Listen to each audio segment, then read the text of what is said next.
You're listening to an Airwave Media Podcast. What does Sputnik have to do with student loans? How did a set of trembling hands end the Soviet Union? How did inflation kill moon bases? And how did a former president decide to run for a second non-consecutive term? These are among the topics we deal with on the My History Can Beat Up Your Politics podcast. We tell stories of history that relate to today's news events. Give a listen. My History Can Beat Up Your Politics, wherever you get podcasts.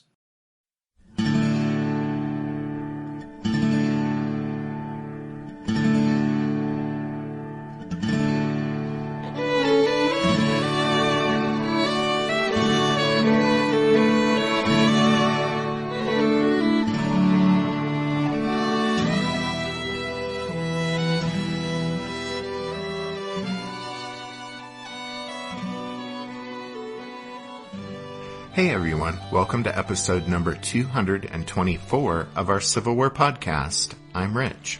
And I'm Tracy. Hello y'all. Thanks for tuning into the podcast. As y'all recall, last week we looked at the 12-mile running fight between the Federals and Confederates at Cane Hill, which took place on November 28, 1862, and we talked about how it set the stage for the Battle of Prairie Grove. Yep. Remember, after driving off the foraging rebel cavalry commanded by John S. Marmaduke, Union General James Blunt decided to make Cane Hill in the rural countryside of northwest Arkansas the new base of operations for his Kansas division. But that meant he was barely 35 miles north of the Confederate encampments along the Arkansas River. By contrast, Blunt's only possible support, Brigadier General Francis Herron's two Missouri divisions, were over 100 miles to the north at Springfield in southern Missouri. So you see the danger, of course. Blunt was now much closer to the Confederates than he was to any possible help from fellow Federals.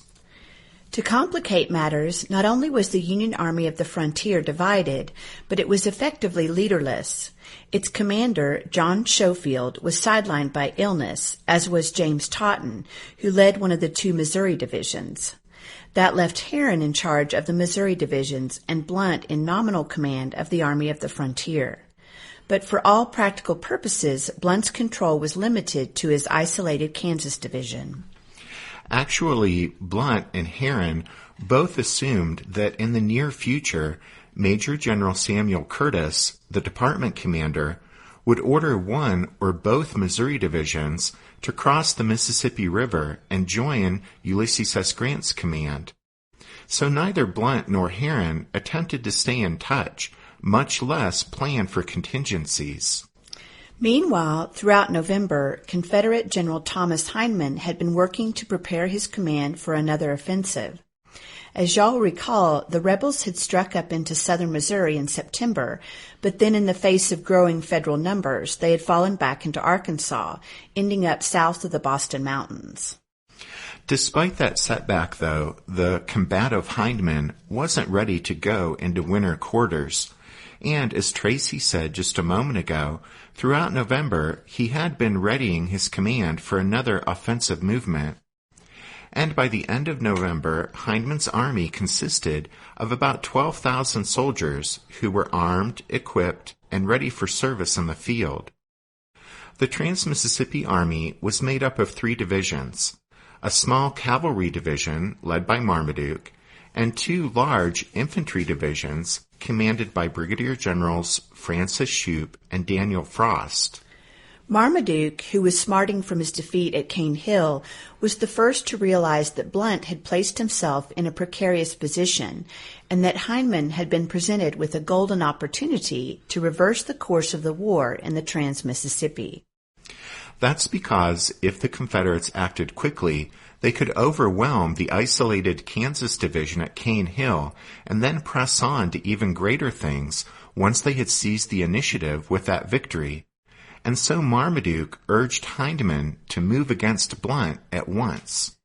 Marmaduke told Hindman, quote, "I am fully convinced that no force is sufficiently near to give him support in case you attack him. The dash of this move will astound and stun the Federals." Hindman needed little convincing. Energized by the possibility of ending 1862 on a winning note, he issued orders putting the Trans-Mississippi Army in motion.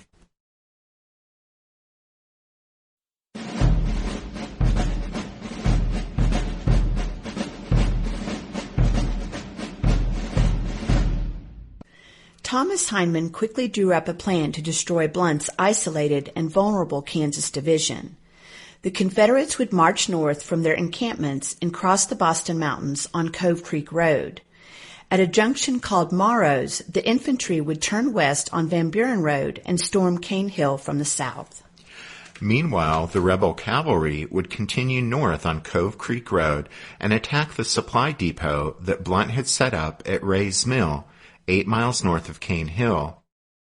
Hindman was sure that Blunt, driven out of Cane Hill and cut off from his supplies, would have to flee or surrender. The Confederate offensive began on December 1st. The rebels then required 2 days to cross the Arkansas River, another 2 days to reach the foot of the Boston Mountains, and 2 more days to tackle the mountains and come into contact with Blunt's outposts near Morrow's. Hindman wasn't particularly concerned about the slow pace of his advance, since he reckoned that even if Blunt called for support, the Federals' Missouri divisions couldn't possibly arrive in time. But that, dear listeners, proved to be a major miscalculation. That's because James Blunt was bold, even reckless at times, but he was no fool. He recognized that taking up his advanced position at Cane Hill was somewhat risky, so even though, with fall turning into winter, he didn't expect the rebels to make a major move, he still kept a close watch on their activities down in the Arkansas Valley. And by December 2nd, Blunt had learned enough to conclude that Hindman was moving in his direction. For reasons that had nothing to do with strategy and everything to do with psychology, Blunt chose to stand his ground.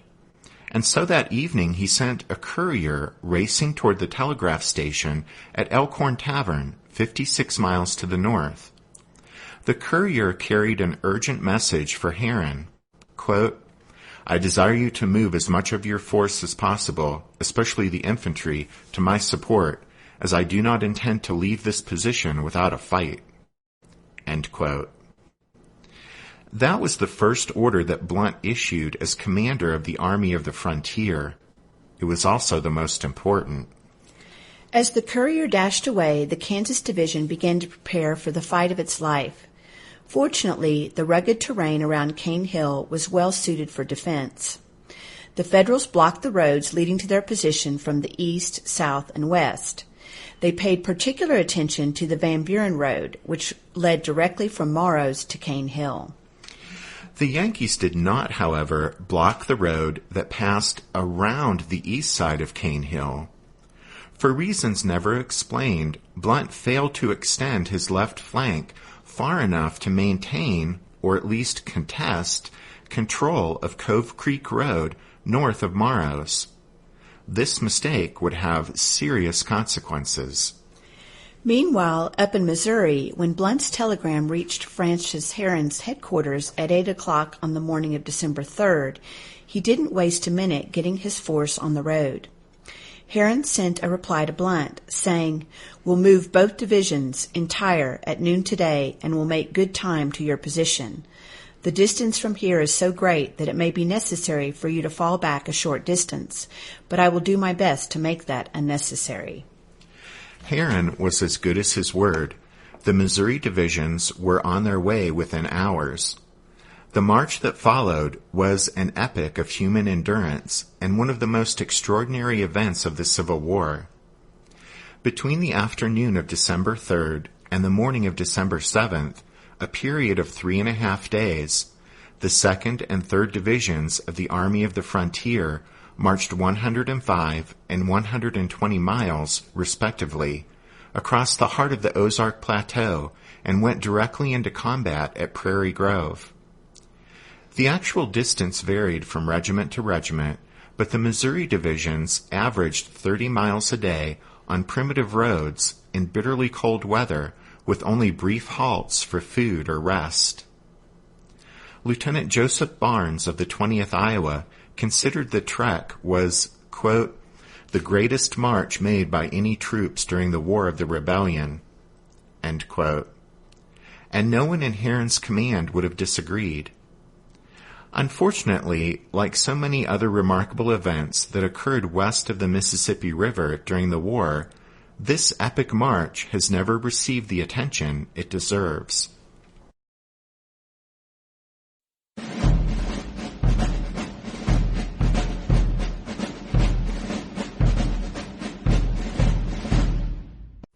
On December 4th, the first full day of marching, the Missouri divisions, after concentrating from their scattered encampments around Springfield, covered only about 20 miles before halting for the night.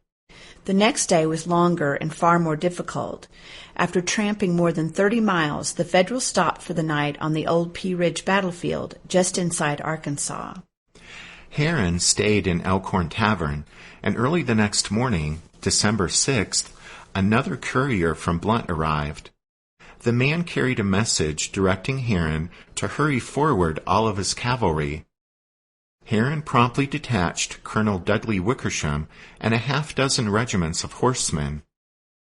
Wickersham rushed to Cane Hill and reached that place late that evening after a grueling 12-hour ride, but part of his force fell behind and met with disaster, as we shall see. Just before Herron himself left Elkhorn Tavern on the 6th, he telegraphed Samuel Curtis in St. Louis, saying, "Tomorrow we'll tell the story. May the God of battles be with us." December 6th was the most trying day of the march. The temperature at Elkhorn Tavern was 18 degrees when Herron set out. In spite of the frigid conditions, and despite blistered feet and aching muscles, the Missouri divisions marched steadily southward on Telegraph Road. Shortly after midnight on Sunday, December 7th, the dog-tired troops staggered into Fayetteville after a heroic march of nearly 50 miles. Only about half of Herron's soldiers were still on their feet by this point. An officer in the 20th Wisconsin remembered how, on the march from Elkhorn Tavern to Fayetteville, quote, the men began to fall by the wayside. The road was lined with them, end quote. The drain on manpower is illustrated by the experience of the 20th Iowa. The regiment set out with 27 officers and 615 men, but went into battle at Prairie Grove with only 23 officers and 270 men, an attrition rate of 54%. Other infantry regiments suffered similar losses from straggling. As best as can be determined, the Missouri divisions began the march on December 3rd with nearly 7,000 men, but only about half that number reached Prairie Grove in time for the battle on December 7th.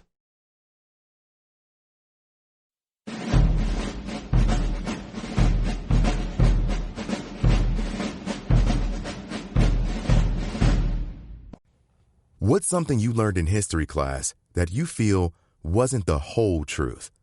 Better yet, what's something you didn't learn at all that was omitted completely? That's what I'd like to call redacted history. I believe that all history, no matter how good or bad, needs to be told. There are wars, massacres, battles, and entire historical events that are just not in our school's history books. Have you ever heard of Mary Bowser? I didn't think so. My name is Andre White, the host of the Redacted History Podcast, the place where history's forgotten events, heroes, and villains get their story told, one episode at a time. So come huddle around the campfire with me and get ready to hear the stories that you were robbed of. And get comfortable. We're going to be here a while. The Redacted History Podcast. Real history never dies. Stream the Redacted History Podcast on Apple Podcasts, Spotify, or wherever else you get your podcasts. Did archaeologists discover Noah's Ark? Is the rapture coming as soon as the Euphrates River dries up? Does the Bible condemn abortion? Don't you wish you had a trustworthy academic resource to help make sense of all of this? Well, I'm Dan Beecher, and he's award-winning Bible scholar and TikTok sensation Dr. Dan McClellan, and we want to invite you to the Data Over Dogma podcast, where our mission is to increase public access to the academic study of the Bible and religion, and also to combat the spread of misinformation about the same. But, in a fun way. Every week we tackle fascinating topics. We go back to source materials in their original languages. And we interview top scholars in the field. So whether you're a devout believer, or you're just interested in a clear-eyed, deeply informed look at one of the most influential books of all time, we think you're going to love the Data Over Dogma podcast, wherever you subscribe to awesome shows. Day after day, Blunt's Federals improved their defenses around Cane Hill and waited for Heron. All the while, skirmishing on Cove Creek Road increased in intensity as the Confederates drew closer. One Union soldier noted that, quote, there was considerable suspense and speculation as to which army would get to us first. The rebels were doing their best to win the race, but the steep climb over the Boston Mountains proved more difficult than Hindman had anticipated. The challenge posed by the primitive road was complicated by Cove Creek itself. The stream was out of its banks after recent rains, and it filled the narrow valley from side to side. Shoes disintegrated, ammunition was soaked, and equipment was lost in the ice-cold water. But on December 6th, the exhausted, waterlogged rebels finally reached Morrow's. That evening, Hyman met with his division commanders in John Morrow's house to review plans for the next day. Everyone was in good spirits. The operation was unfolding according to plan, and so it seemed possible, even probable, that within 24 hours Blunt would be defeated and the road to Missouri would be wide open. But then a courier arrived with a startling message. Heron was marching to Blunt's support with a large force of cavalry, infantry, and artillery. In fact, the Federal column was nearing Fayetteville and would be in Cane Hill by noon the following day. Well, Hindman was thunderstruck by this unexpected news. It meant the plan to envelop Blunt now was unworkable. Because if Marmaduke continued north on Cove Creek Road with the Confederate cavalry, he would collide with Heron, and it seemed unlikely that Marmaduke's horsemen alone would be able to stop the approaching Union column. And if Shoup and Frost and the rebel infantry, as planned, drove toward Cane Hill on Van Buren Road, they would succeed only in pushing Blunt toward Heron and squashing Marmaduke in the process. A less determined man might have given up then and there and fallen back across the mountains, but Thomas Hindman refused to throw in the towel before he'd even taken a swipe at the Yankees. He later explained how, quote, to withdraw without fighting at all would discourage my own troops and so embolden the enemy as to ensure his following me up. There was a possibility that I might, by adopting a different plan, destroy the reinforcements, that is, Heron, and afterwards fight the main body, that is, Blunt, upon equal terms. Hindman believed that fortune favors the bold, and so he hesitated only a few moments before reaching a decision.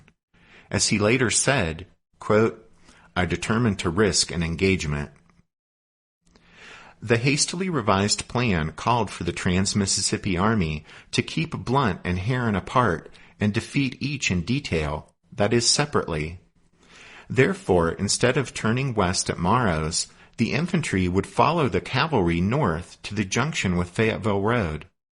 At the junction, the Confederates would turn east and attack Heron with overwhelming force. Then, with Heron out of the picture, the rebels would reverse course and fall upon Blunt from the rear. The revised plan, though, contained several worrisome elements. The rebels would have to slip past Blunt without being detected and then fight 2 battles of uncertain duration with a limited supply of ammunition. They would also have to depend on Blunt remaining inactive at Cane Hill. If, however, Blunt realized what was happening and hurried to link up with Heron, then the Confederates would be caught between 2 converging Federal forces. And so stealth and speed were of utmost importance if Hindman's new plan was going to succeed. And so at 3 o'clock on the morning of Sunday, December 7th, 1862, the Confederates awoke and hurried north on Cove Creek Road, quote, without blast of bugles or beat of drums, end quote. A lone cavalry brigade remained behind on Van Buren Road to maintain the illusion that the main attack on Cane Hill would come from the south. The deception worked even better than Hindman had hoped, because the Union officer watching Cove Creek Road failed to notify Blunt that large numbers of rebels were on the move. It remains a mystery whether this breakdown in communications was because of incompetence or bad luck, but the result was that several critical hours passed before Blunt learned that the Confederates had gotten around his flank and into his rear.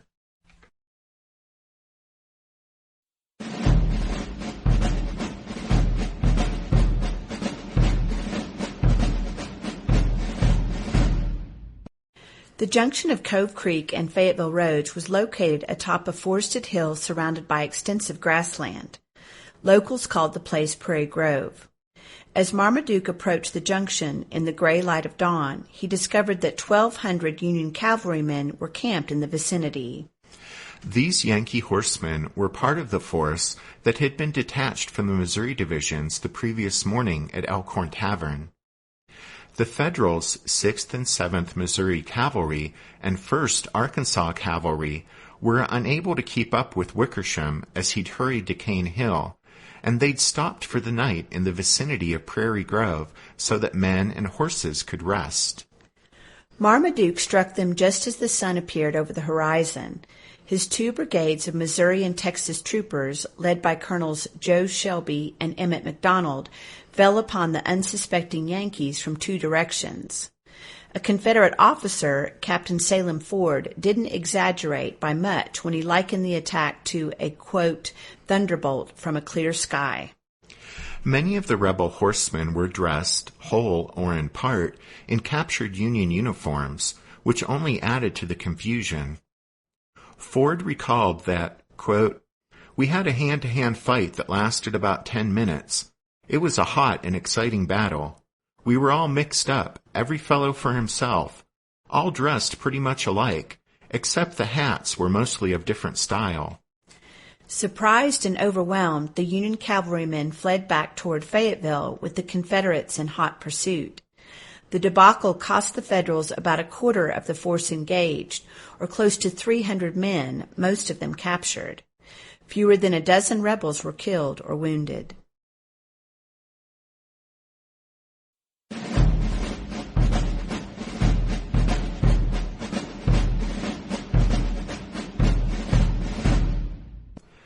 As we've said, Francis Herron reached Tracy's hometown of Fayetteville shortly after midnight on December 7th. After a brief rest, his troops set out on the final leg of their extraordinary march. The column was 6 miles west of town, and the sun was just rising in the eastern sky when Herron heard gunfire ahead. This was an unexpected development, since he'd assumed Fayetteville Road, in Blunt's rear, was in Union hands. Herron wondered whether the rebels could have bypassed Blunt and gained control of the road. Well, Herron had his answer a few minutes later when hundreds of panicked Federal cavalrymen raced past.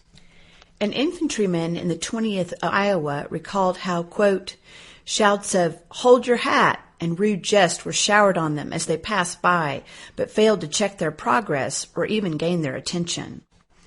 Indeed, Herron had trouble stopping the flight of the rattled Union horsemen. He later reported to Samuel Curtis that, quote, it was with very greatest difficulty that we got them checked, but after some hard talking, and my finally shooting one cowardly whelp off his horse, they halted. Once order was restored, Herron pressed onward with a heightened sense of urgency. 2 miles farther along, at Walnut Grove Church, the Missouri divisions encountered Marmaduke's rebel cavalry and forced them back without much difficulty. About 10 a.m., Herron reached a bluff overlooking the Illinois River. On the far side of the stream was a stretch of grassland known as Crawford's Prairie. Just beyond the grassland was an imposing hill crowned with a dense forest. The hill was Prairie Grove, and even from a distance, Heron could see rebel artillery batteries planted on the forward slope. What did that mean? Well, it meant that although Cane Hill was only 6 miles away, the Missouri divisions would never get there.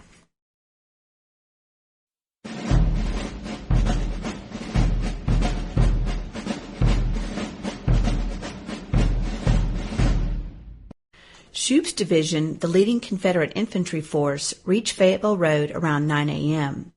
Shoup knew Hindman wanted him to engage Heron's Federals as far to the east as possible, that is, as far away from Blunt at Cane Hill as possible. But from the top of Prairie Grove, he saw rebel cavalry falling back across the Illinois River and milling around on Crawford's Prairie. This was Marmaduke's horsemen being driven back by the vanguard of Heron's column. Moments later, Marmaduke found Shoup and reported that Heron was much closer than expected. In fact, the Missouri divisions were fast approaching the river. And so Shoup faced a difficult decision. Should he continue to advance and collide with Heron somewhere ahead, possibly in unfavorable terrain, or should he establish a blocking position on the commanding high ground he now occupied and wait for Heron to come to him? Shoup was understandably reluctant to keep moving forward and engage a sizable enemy force on unfamiliar ground with the rain-swollen stream, that is, the Illinois River, at his back. So after a quick look around, he chose to stand fast at Prairie Grove and hold the high ground. Shoup deployed his 3,200 Arkansans east of the Fayetteville Road along the natural crest of the hill. Local residents referred to this area as the Ridge, while later generations would call it Battle Ridge. Colonel Dandridge McRae's 1,600-man brigade was on the left, near the road, while Brigadier General James Fagan's 1,600-man brigade was on the right, near Archibald Borden's farm. A short time later, Marmaduke's 2,000 cavalrymen formed on Fagan's right, extending the Confederate line across the Borden farm. When Hindman arrived on the scene, he was dismayed to see Shoup's troops deploying for battle. He knew that to have any reasonable chance of success, the Confederates had to strike quickly and overwhelm Heron first, as far from Cane Hill as possible, then turn back and defeat Blunt. But Prairie Grove was only 6 miles from Cane Hill. By fighting at Prairie Grove, Hindman realized he would probably only have about 2 hours to deal with Heron, since 2 hours would be all the time Blunt would need to march from Cane Hill and reach the battlefield and pitch in. Hindman was uncertain his army could overwhelm Heron in just 2 hours. With a sinking heart, the Confederate commander realized that Shoup's decision to stop and fight at Prairie Grove, although correct given the immediate circumstances, it nevertheless changed everything. It meant that Hindman had lost the initiative, and with it the ability to dictate the flow of events. In short, the Trans-Mississippi Army was now caught between a rock and a hard place. Anticipating Blunt's impending arrival on the scene, Hindman placed Frost Infantry Division across Fayetteville Road, facing west toward Cane Hill. The 6,300 Arkansans, Missourians, and Texans formed a line behind a creek called Muddy Fork, about a mile southwest of Shoup's position atop Prairie Grove. Frost waited there, watching for Blunt and the Kansas Division to appear. Hindman established his headquarters midway between the two wings of his army, at Prairie Grove Presbyterian Church, a stout log structure near the junction of Cove Creek and Fayetteville roads. Perhaps he took some comfort in the knowledge that although a major wrench had been thrown into his plans, Prairie Grove was a good place to fight. The nature of the ground allowed him to engage Heron with half of his army and to hold off Blunt with the other half, while Cove Creek Road provided a secure line of retreat in case things went terribly wrong. And, with the ball about to open, as they say, that's where we're going to leave things for this week. We'd initially wanted to try and cover the run-up to the battle and the fighting itself in one episode, but that would have obviously ended up being a super long show, and I actually have to work this weekend. So, yeah, that's just not going to happen. So, sorry, you'll have to tune in next week for the continuation of the story. But hey, at least Tracy and her voice were back for the whole show this week. Yep. Yep.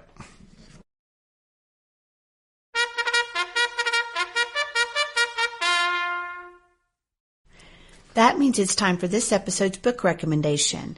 And our recommendation this time is Civil War Logistics, a study of military transportation by Earl J. Hess. Last week, our book recommendation was of a more fun nature, I guess, since we really talked up the great photographs of Civil War battlefields in Gilbert's book. But this show's book recommendation is a bit more scholarly in nature. We've already recommended a handful of Earl Hess's other books on the podcast. In fact, we're big fans of pretty much everything he's written. And with this one, if you're interested at all in the nuts and bolts of logistics during the Civil War, that is the organization and coordination that was needed to move men, supplies, and equipment on a massive scale, then this is the book for you. Once again, that's Civil War Logistics, a study of military transportation by Earl J. Hess. Don't forget you can find all of our book recommendations at the podcast website, which is www.civilwarpodcast.org. Dudley Wickersham is kind of a funny name. Well, I'm sure his parents didn't think so. Good point. Well, here's a couple of other names that brought smiles to our faces, although for a different reason. Steve and Stephen. Steve K. is the newest member of the Strawfoot Brigade, and Stephen A. made a donation to the podcast this past week. Thanks, guys. And thanks to all of you for listening to this episode of The Civil War, 1861 to 1865, a history podcast. Tracy and I do hope you'll join us again next week, but until then, take care. Thanks, everyone. Bye.